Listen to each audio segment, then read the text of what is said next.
Tidak banyak perubahan dalam pengelolaan dana BOS Bapak Ibu sekalian. Jadi untuk kita maklumi Bapak Ibu, kita harus dudukkan pemahaman kita bahwa dana BOS yang kita kelola ini adalah uang negara, uang daerah. Uang daerah Bapak Ibu, jangan kita berpikir dana BOS ini kan kayak sekolah, militer, aduh ya. Jangan seperti itu. Itu bagian dari uang daerah Bapak Ibu sekalian. Sehingga dalam pelaksanaannya, regulasinya juga ada dua sisi. Nah, sisi pertama dari sisi pertanggungjawaban keuangan daerahnya ada. Sisi kedua, sisi penggunaannya yang diatur dengan Permendikbud. Nah, untuk tahun ini kita diatur dengan Permendikbud 6 2021. Bapak Ibu sudah membaca juga pasti. Kemudian dari sisi pertanggungjawabannya juga diatur dengan Permendagri nomor 24 tahun 2020. Berikutnya juga ada aturan yang mengatur kita, yaitu tentang belanja barang jasanya, yaitu dengan Permendagri nomor 14 tahun 2020 yang terakhir.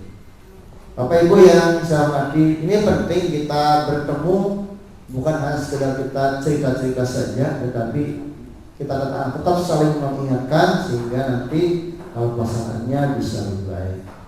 Sasarannya Bapak Ibu jelas, sasaran dana BOS itu adalah siswa, itu jadi sasarannya. Siswa mana saja, yaitu siswa yang ada dari binaan kita, SD, SMP yang menjadi kewenangan pemerintah daerah.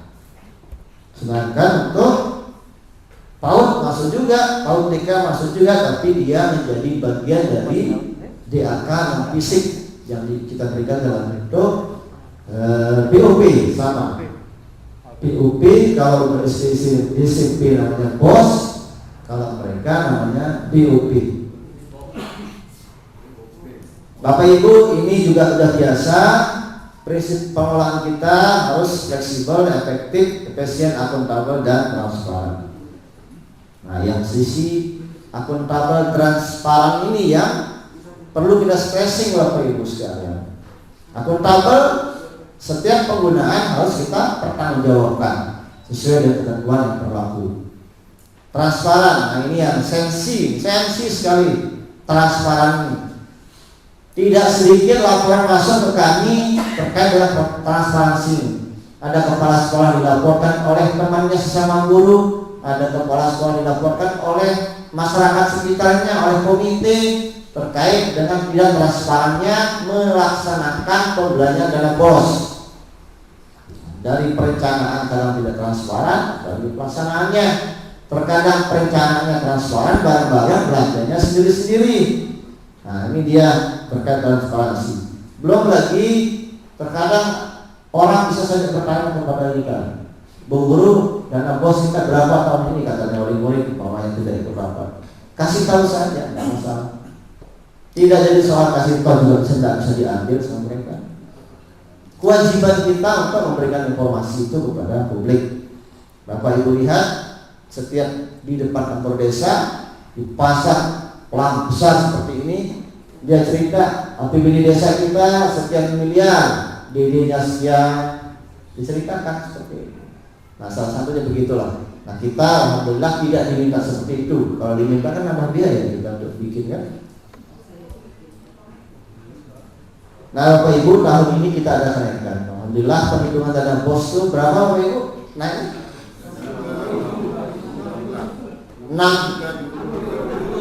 60.000 ya, 60.000. Alhamdulillah ada kenaikan 60.000 per kepala per tahun. Berarti nambah kita kan. Nah, ini dihitung sekarang tidak seperti dulu lagi. Kalau dulu dihitung flat Sabang sampai Merauke 1.100.000 pukul rata, nggak cukup, nggak cukup. Tidak disamakan, dibedakan antara di Papua sama di kita sama di Aceh. Tapi sekarang dihitung berdasarkan tingkat kemahalan konstruksi, tingkat kemahalan harga pada satu daerah. Nah, kita alhamdulillah angkanya sedikit bertambah. Untuk SD 40.000, untuk SMP bertambah sebesar 60.000. Bapak Ibu, saya ingin bercerita sedikit tentang besaran dana BOS yang kita serap di Lombok dalam 3 tahun dari 2019, 2020 dan insya Allah tahun ini. Tahun 2019 saja kita mendapatkan alokasi kucuran 136,9 miliar. Ini di luar afirmasi dan kinerja, ya, di luar afirmasi kinerja. Untuk SMP negeri saja 28,2 miliar kita dapat kucuran dana BOS tahun ini, tahun 2019. Untuk SMP swasta 10,2. Berikutnya 2020 yang kemarin Bapak Ibu kelola, untuk SMP saja 30,3 miliar. Lagi-lagi di luar afirmasi dan di luar kinerja. Ya, totalnya 153,8 miliar, cukup banyak Bapak Ibu sekalian. Nah, rencananya tahun ini, ya, rencana tahun ini insya Allah kita akan menerima 163,7 miliar berdasarkan cut off Dovadik pada 31 Desember kemarin. Itu besarnya sekitar 163 miliar karena ada kenaikan 60.000 per kepala. Nah, Bapak Ibu, sama terkait penggunaan juga seperti Bapak Ibu baca. Sebentar lagi kita akan PPDB, sebentar lagi kita akan PAT, itu arah penggunaan juga. Kemudian untuk honorarium, tenaga GTT, PPT yang ada di satuan pendidikan, perbaikan sarana prasarana. Nah, ini perlu kita stressing Bapak Ibu terkait dengan prasarana perbaikan yang Bapak Ibu lakukan. Itu untuk skala kecil. Kalau sudah masuk rehab sedang, berat, itu menjadi kewenangan kami. Silakan Bapak Ibu sampaikan ke Kepala PDD, sampaikan ke Pak Kabid, sehingga nanti akan direkam, akan dicek kondisi lapangannya seperti yang disampaikan Pak Kabid tadi, sehingga kita bisa menyesuaikan, bisa menyampaikan usulan, bisa memperbaiki Dovadik Bapak Ibu sekalian. Kemudian untuk pengembangan profesi guru dan tenaga kependidikan, ini penting Bapak Ibu. Pengamatan kami selama beberapa bulan ini, ada Bapak Ibu guru kita yang tidak bisa naik pangkat. Kadang 7, 8 tahun, 10 tahun tidak naik pangkat. 15 juga Bu ya. Setelah kita lihat nilai paknya bagus, tapi jatuhnya di pengembangan dirinya. Setelah ditanya tidak pernah ikut pelatihan ini, tidak pernah ikut workshop, tidak pernah ikut seminar, pokoknya tidak ada. Jadi dia hanya datang mengajar saja. Nah, jatuhnya di situ. Nah, oleh karena itu melalui yang tadi Bapak Ibu terkait dengan profesi pengembangan profesi guru. Jadi maksud saya ini juga menjadi bagian dari sasaran penggunaan BOS. Silakan Bapak Ibu alokasikan. Jika mungkin ada seminar, ada pelatihan didistribusi ke teman-teman guru kita secara bergiliran. Jangan semua seminar, pelatihan, workshop kepala sekolah saja ikuti. Kepala sekolah tidak boleh sukses sendiri, harus sukses bersama. Saya yakin pemimpin yang baik itu bukan hanya dia sukses sebetulnya sendiri, tapi mampu juga mensukseskan teman-temannya, anak buahnya yang ada di setiap lingkungan tempat tugas. Jadi supaya terbantulah teman-teman ini. Karena mohon maaf, terkadang karena kita ini semua terbuka, teman-teman ini lapornya langsung ke bupati, ke wakil bupati lapor, Pak, kita tidak dikasih naik pangkat. Nah, kita ditanya sama pimpinan, nah kita minta bawa berkas ke sini, kita lihat, kami cek, ternyata memang di situ mereka jatuhnya. Kita tanya, Bapak Ibu sudah ikut ini Pak Guru udah? Tidak pernah, kita tidak pernah, saya tidak pernah. Jadi wajar tidak bisa. Sementara tim penilai melihatnya kan dokumen yang ada, kan? Tim penilai sangat salah jika menaikkan nilai pengembangan dirinya ada, tapi tidak didukung oleh dokumen yang dipersyaratkan. Oleh karena itu mungkin ke depan Bapak Ibu sekalian kita manfaatkan dana bos ini untuk pengembangan Bapak Ibu guru kita di lingkungan sekolah kita masing-masing, tentu sesuai dengan kemampuan keuangan kita yang ada. Kemudian berikutnya untuk multimedia pembelajaran. Tadi Pak Kabit sudah sampaikan, insya Allah kita AKM pada bulan September. Kalau dia ada perubahan lagi. Nah, sesungguhnya untuk SMP kami tidak terlalu khawatir, karena sebagian bahkan lebih 70% mungkin perangkat multimedianya sudah bagus, sudah tersedia, ya. Tetapi bagi yang belum, silakan menghitung-hitung, harus menambah sesuai dengan kemampuan keuangan yang Bapak Ibu miliki. Kemudian untuk honor Bapak Ibu, lagi-lagi honor GTT khususnya.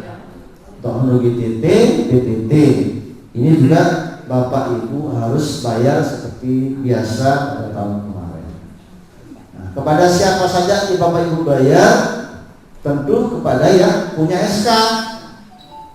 Untuk SK ini Bapak Ibu sudah di meja Pak Bupati, mudah-mudahan beliau bisa tanda tangan dalam waktu sehari dua ini, dan kami akan segera distribusikan kepada masing-masing satuan pendidikan nanti sesuai ya ada tenaganya di Bapak Ibu guru sekalian.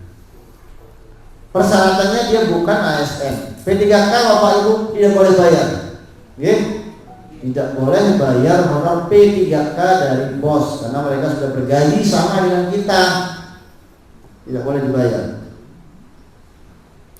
Kemudian yang dapat sertifikasi juga tidak boleh dibayar. Guru GTT banyak kan? 189 orang guru GTT yang ada di lingkungan dinas pendidikan yang tersebar di SD dan SMP. Jika ada di antara di sekolah Bapak Ibu, tidak boleh juga dibayar honornya dari dana BOS, tidak boleh. Dia sertifikasi itu menjadi penghasilan pokoknya. Kemudian bagaimana dengan PTT? Mungkin ada tukang sapu, tukang kebun, jaga malam, satpam, itu juga dibayarkan dari dana BOS yang Bapak Ibu kelola dengan catatan dia sudah punya SK. Bapak Ibu, tahun ini ada beberapa yang baru kita angkat, kita SK-kan, entah itu jaga malam atau tukang kebun yang ada di satuan pendidikan, atas usul kepala sekolah, atas usul UPTD, karena dibutuhkan. Tapi jika tidak dibutuhkan, tidak apa-apa, Bapak Ibu tidak langsungkan. Jika kebersihan kantor sekolah bisa ditangani bersama dengan murid, dengan Bapak Ibu guru di sekolah, tidak masalah, kita tidak perlu mengangkat. Jika tempat sekolah itu aman, tidak perlu jaga malam, ya tidak usah angkat jaga malam juga. Kecuali sekolah-sekolah yang membutuhkan, mungkin tempatnya rawan, butuh tenaga untuk mengamankan, ya silakan ajukan. Bapak Ibu, yang berhak mengangkat itu adalah pejabat pembina kepegawaian PPK. Siapa PPK di Kabupaten Lombok Timur? Satu-satunya Bupati Lombok Timur. Itu amanat undang-undang. Tidak bisa SK pengangkatannya karena oleh Pak Kadis, tidak bisa. Nah, makanya ketika Bapak Ibu mengusulkan melalui UPTD, sampaikan ke kami untuk kami pertimbangkan jika itu urgent sekali. Ya. Berikut Bapak Ibu sekalian. Nah, penggunaan dana BOS ini di luar tadi di luar honor tentu untuk barang jasa, barang modal yang seperti Bapak Ibu biasa lakukan, yang kita beli melalui Siplak. semua disiplin sesuai diatur dengan Permendikbud 14 2020.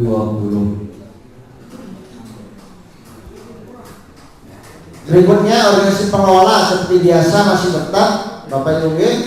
Setiap sekolah harus bikin tim bos seperti biasa, yang usulnya yaitu penanggung kepala sekolah, bendahara dan anggota dari unsur guru, komite sekolah dan perwakilan wali siswa, murid. Untuk bendahara tetap dengan SK Bupati Bapak Ibu sekalian, sesuai amanat Permendagri ya, tetap dengan SK Bupati. Ini juga sudah berproses, tinggal ditanam Bupati. Satu pertanyaan saya, apakah ada perubahan dari yang Bapak Ibu usulkan? Tidak ada ya, alhamdulillah. Nah, jika ada maka ngakret, kita kan harus tarik lagi. Ya, alhamdulillah tidak ada. Mudah-mudahan nanti bisa cepat. Berikutnya tugas kepala sekolah, kita lanjut saja, sudah Bapak Ibu lebih hafal. Kemudian tugas tanggung jawab tim bos sekolah. Nah, ini terkait dengan Dapodik. Tugas tanggung jawab tim bos memutakhirkan data Dapodik seperti Pak Kadi sampaikan tadi, baik terkait dengan prasarana maupun yang lainnya. Kemudian bertanggung jawab mutlak terhadap Dapodik. Ini Dapodik ini Bapak Ibu bertanggung jawab. Bapak Ibu, saya permalukan sebentar lagi kita akan melaksanakan akreditasi. Tim dari Bank BP sudah menemui kami, akan dilakukan akreditasi terhadap semua sekolah. Untuk itu, insya Allah dalam waktu dekat, Pak Kabid nanti kita akan melakukan workshop, mengundang Bapak Ibu sekalian. Nanti akan difasilitasi oleh dari Bank PT sebagai narasumbernya. Nanti ini dimasukkan supaya ketika pelaksanaan akreditasi kita lebih siap. Tapi dengan catatan, kenapa ini saya sampaikan melalui momen ini, mari benahi Dapodik kita masing-masing. Karena itu menjadi keluhan mereka juga kemarin ketika datang ke kantor menyampaikan, tolong Pak Sekdi sampaikan perbaiki Dapodik sekolah. Ya. Mari kita jujur mengisi Dapodik. Jangan kita memoles Dapodik. Ya. Seperti kejadian di SD mana kemarin, ruangannya sudah roboh, tapi bilangnya ruangannya lengkap. Ya bagaimana mau dapat rehab?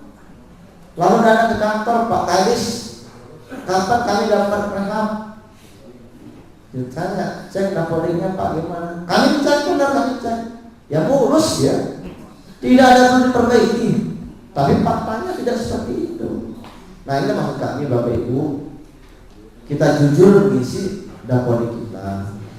Yang terjadi kalau di SMP, saya rasa tidak ada SMP yang seperti SD.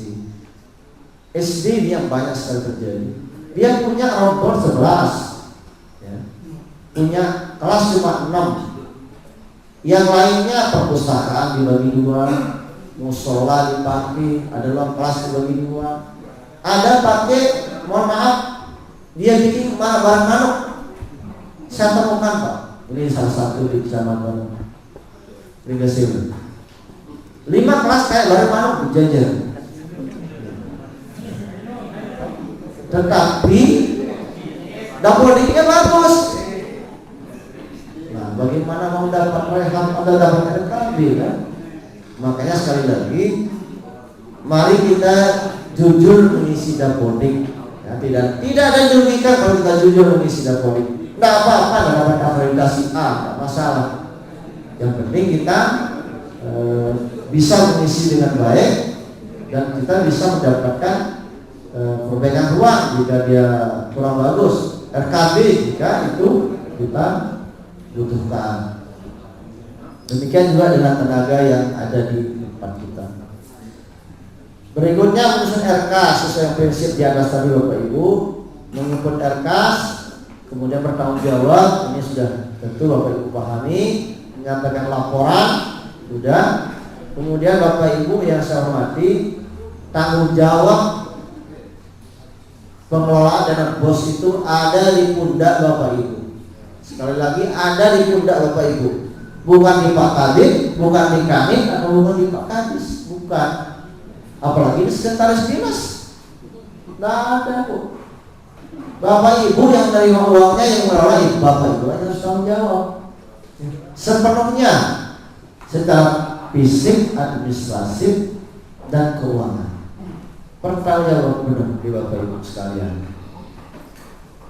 Dan ingat, dana ini diaudit, bisa dari inspektorat, BPKP atau BPK, seperti yang terjadi yang kita alami sekarang ini.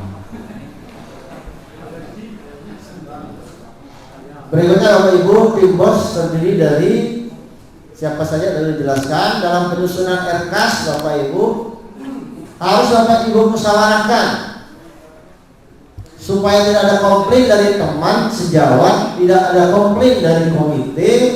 Bapak Ibu duduk bersama, susun RKAS ini dengan tim yang udah Bapak Ibu buat. Semua guru duduk bersama, komite hadir semua, rumuskan dia, bicarakan dia dengan secara baik-baik, tentukan skala prioritas. Mohon maaf, pintu jendela rusak atau kamar mandi mungkin rusak, ada mungkin pelafon buang kepala sekolah sekolahnya jatuh, tapi Bapak Ibu lebih memilih membangun patung Garuda di depan, ada membuat taman di depan. Itu tidak prioritas Bapak Ibu.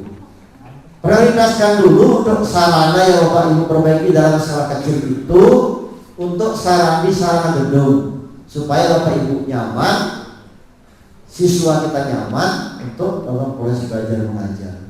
Oke. Kemudian Bapak Ibu, RKAS yang sudah Bapak Ibu susun tadi ditandatangani oleh kepala sekolah, bendahara, komite, mengetahui kepala UPTD setempat. Nah, ketika Bapak Ibu bawa ke kepala UPTD, lampirkan berita acara Bapak Ibu rapat tadi yang sudah ditandatangani oleh yang hadir, ya, supaya ditahu proses itu sudah berjalan. Kemudian RKAS memuat apa saja Bapak Ibu? Yang pertama, dia pasti memuat penerimaan dan belanja. Penerimaan itu bisa bersumber dari saldo Bapak Ibu tahun kemarin. Tahun ini berarti saldo 2020. Kalau ada saldo 1 juta ditampung dari RKAS, rencanakan untuk dibalik kembali. Plus rencana penggunaan tahun 2021. Okay. Kemudian standar satuan harga. Ini jangan Bapak Ibu lupakan juga, sesuaikan supaya ketika nanti ada pemeriksaan tidak ada risiko pengembalian kelebihan harga atau markup harga. Kemudian tentukan juga rencana pengembalian dana BOS setiap tahap pertama, kedua, dan ketiga. Selanjutnya Bapak Ibu, RKAS yang sudah disusun tadi Bapak Ibu sampaikan kepada kami di Dinas Pendidikan. Kami akan verifikasi, kami sesuaikan dengan cek kebutuhan. Tentu tapi yang lebih tahu Bapak Ibu tadi yang paling mengetahui kebutuhan. Tetapi kami akan cek dia apakah tetap kami verifikasi. Nah, jika ada sudah Bapak proses sudah berjalan, maka Pak Kadis akan mengesahkan. Ini yang baru, ya, sesuatu yang baru sekarang ini.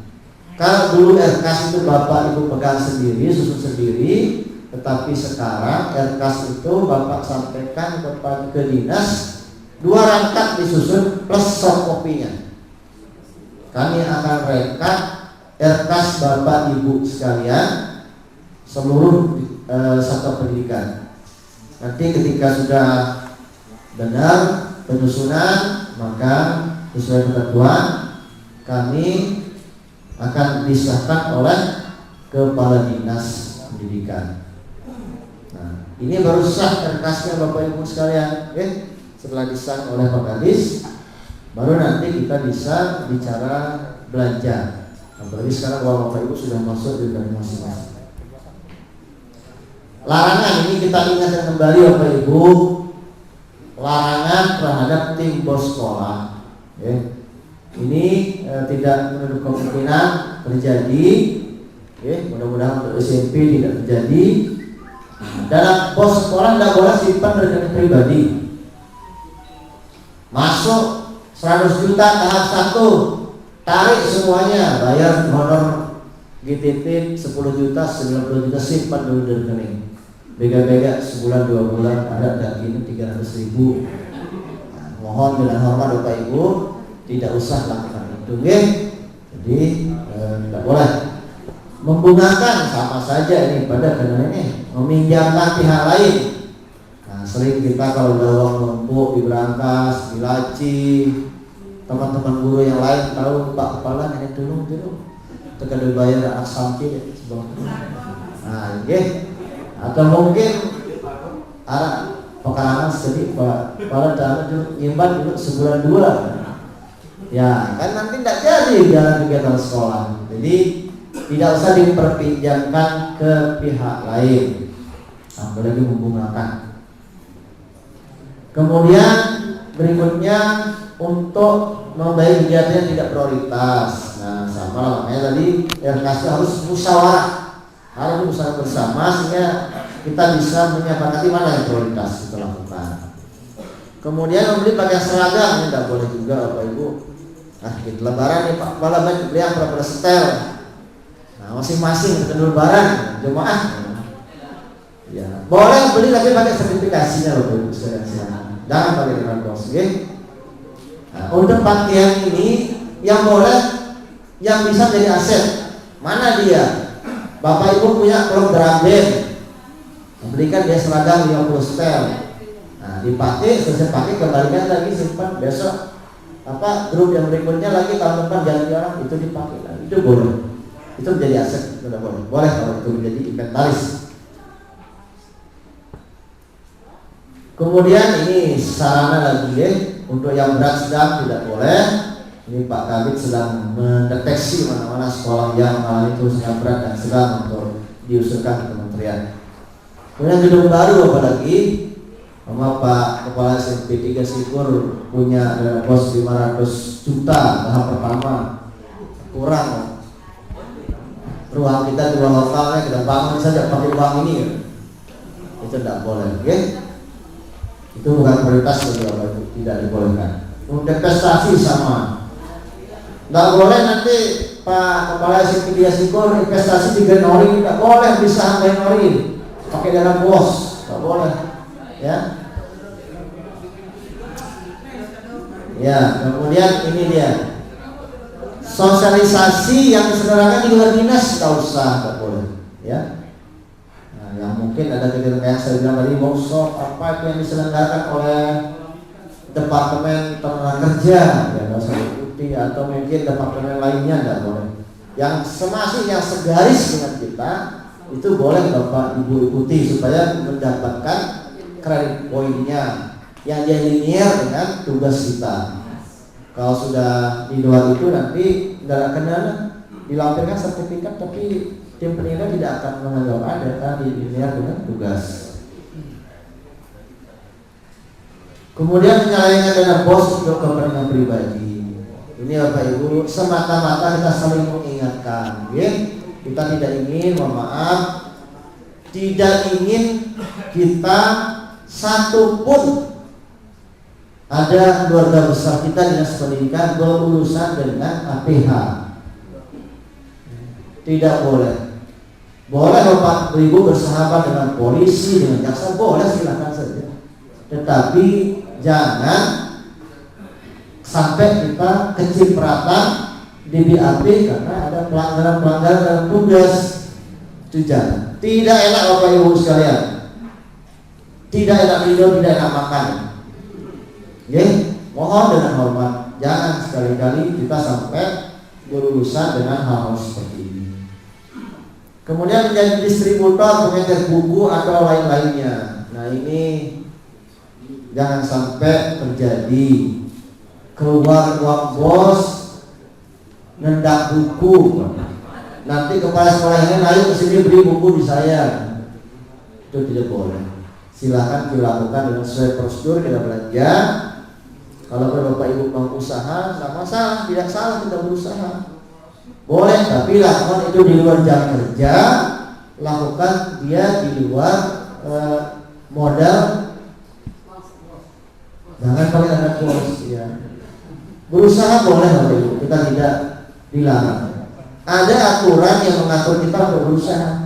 Tapi saya pastikan Bapak Ibu ini tidak boleh berusaha, karena golongannya sudah di atas 3A semua. Yang boleh berusaha golongan di bawah 3. Itu dikasih izin berusaha. Kalau kita sudah tidak boleh. Pak Kabin yang perlu sudah tidak boleh lagi. Tapi silahkan usaha dilakukan. Kalau harus berusaha jangan sama sendiri, tidak boleh. Tidak boleh bikin CPX, UDX atas nama Pak Haji Zainal Abidin, izinnya disetak, tidak boleh. Ya bikin kalau ada usaha bersama anak, istri, menantu, kakak, saudara, adik, silakan. Suami boleh. Jangan kita langsung terlibat dalam manajemen, struktur manajemen, itu tidak boleh. Itu sudah melanggar disiplin. Nah ini Bapak Ibu yang tentu Bapak Ibu rindukan ini, karena uang sudah ada di rekening masing-masing. Tahapan pencairan seperti apa? Seperti biasa Bapak Ibu lakukan tahun kemarin, ya. Silakan Bapak Ibu ajukan pencairannya, tapi dengan cara RKAS dulu. RKAS-nya jadi sudah disahkan baru mengajukan. Ya. Catatannya adalah RPU tahap 1, 2, dan 3 tidak boleh bertentangan dengan RKAS. Di mana bertentangannya? Bapak Ibu di RKAS rencanakan X, tapi di RPU-nya rencanakan Y. Nah ini sudah bertentangan, dan saya pastikan saya akan tidak akan tanda tangan. Nah lakukan RPU itu, Bapak Ibu bikin tahap 1 saya RKAS yang Bapak Ibu susun. Dan Bapak Ibu karena ini juga tahap 1 dan tahap 2 prioritaskan untuk belanja pegawai itu, pastikan awal dulu. GTT terutama, GTT pastikan itu dulu, baru yang lain-lain. Demikian juga dalam penyusunan, prioritaskan dia honor dulu untuk GTT, PTT, baru ke belanja yang lain. Oke, sama dengan kita Bapak Ibu. APBD kita yang 3 triliun itu 65% itu gaji kita semua itu prioritas dulu. Kalau udah terisi itu baru TAPD mengalaskan yang lain. Aman gaji dulu, baru yang lain. Sama juga dengan Bapak Ibu di sekolah. Nah, RPU Bapak ajukan ke kami, ditandatangani oleh sama kayak tadi Pak Kepala Sekolah, bendahara, komite, sama dengan kami Kepala UPD. Nanti setelah itu, setelah diverifikasi, itu baru akan nanti kami berikan pengantar. Insya Allah prosesnya Bapak Ibu tidak lama. Sekarang tergantung Bapak Ibu mau cepat apa tidak. Siapa yang cepat menyusun RKAS, dia akan cepat mengajukan RPU pencairan tahap 1. Ya.